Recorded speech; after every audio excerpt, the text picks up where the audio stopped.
Hello guys, welcome to my vlog. For today's video, mag-aayos ako ngayon ng paninda ko. May konting sobra ako kanina guys, kaya binili kong konting paninda. Ayan guys, isa pala akong housewife na may munting tindahan dito sa bahay namin. Sa bahay lang namin ako guys nagtitinda. Matagal na rin ako nagtitinda guys, mula nung 2003. Pero wala pa rin akong ipon. Pero okay lang yun guys.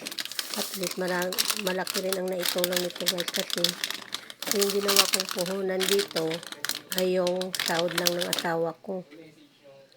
Yung sobra sa sahod niya na pinambayad namin ng bills, kagaya ng tubig, kuryente, yun, binibili kong paninda. Yun minsan, nawawalan din ng paninda yung tindahan ko kasi doon din kami kumukuha ng pangkain namin araw-araw at minsan pinamamasahe ng mga estudyante ko. At yan, minsan hintayin ko pa magsahod ulit bago makabili ng paninda. Pero okay lang yun guys, kaysa maghanap ka pa dyan sa iba, iikot ka pa kung saan ka kukuha ng pangbili mong pangkain pang araw-araw. At least dyan nakakuha ka pa ng benta mo. Malaking tulong din to guys, kaya hindi ako humihinto. Mahirap din to guys dito pag umutang ka ng puhunan mo. Kasi sa kagaya namin, sa looban lang ng iskinita kami, ng bahay namin, mahirap bumenta kasi dikit-dikit rin yung mga tindahan dito. Kaya mahirap bumenta pag umutang ka pa ng puhunan mo, imbis na ang benta mo, pambayad mo ng utang, pambili mo na lang ng pangkain mo araw-araw, di ba guys? At yan, tiyaga-tiyaga lang sa sahod ng asawa ko. Yan ang binibili naming paninda.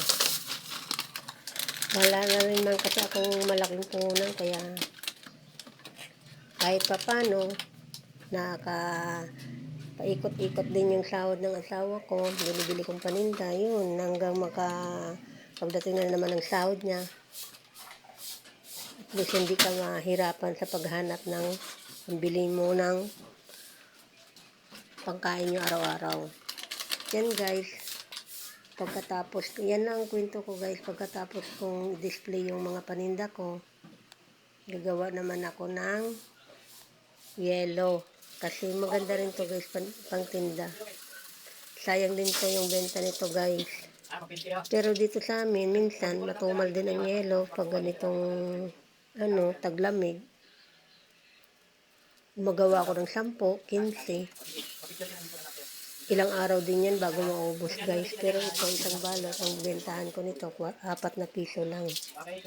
Kaya guys, pero sayang din yung benta, kaya tiyaga-tiyaga lang. Diba guys? Diskarte lang sa buhay ang kailangan natin. Kahit papano, kumikita ng kaunti at may panggastos tayo sa pang-araw-araw. Diba guys? Yan lang. At nakalimutan kong gumawa kagabi, ngayon na akong gumawa. Dapat buo na ito. Kung kagabi ko pa ginawa, kaya lang nakalimutan ko. Yan, pagkatapos natin gumawa, lagay na natin sa ref para maibenta na natin guys. Thank you guys.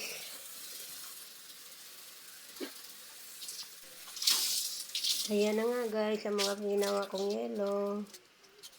Salamat sa panonood.